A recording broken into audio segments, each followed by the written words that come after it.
এটা আবার কি আছে? এর আগে তো অয়নশীলের বাড়ি থেকে গ্রুপ ডি গ্রুপ সির রেড কার্ড বেরিয়েছিল। তৃণমূল থাকবে, তার রেড কার্ড থাকবে না। মমতা ব্যানার্জি আপাত মস্তক চোর এবং দুর্নীতিগ্রস্ত। সেই জন্য সারদার কেলেঙ্কারিতে মমতা ব্যানার্জির বাড়ির যে ল্যান্ড ফোন নাম্বারটা আমি বলছি না, তার পেমেন্ট হয়েছে।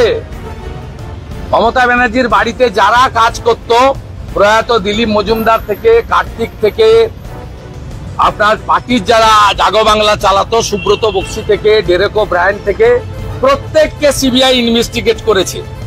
মমতা বন্দ্যোপাধ্যায়ের বাড়ির ইলেকট্রিকের বিল আর ল্যান্ড ফোনের টেলিফোনের বিল, এ দুটো পেমেন্ট হয়েছে জাগো বাংলার অ্যাকাউন্ট থেকে, আর জাগো বাংলার অ্যাকাউন্টে সারদা থেকে টাকা গেছে।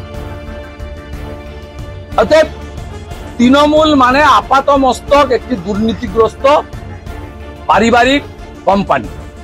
তার চেয়ারম্যানের নাম মমতা ব্যানার্জি, আর তার ম্যানেজিং ডাইরেক্টরের নাম তোলাবাজ ভাইপো।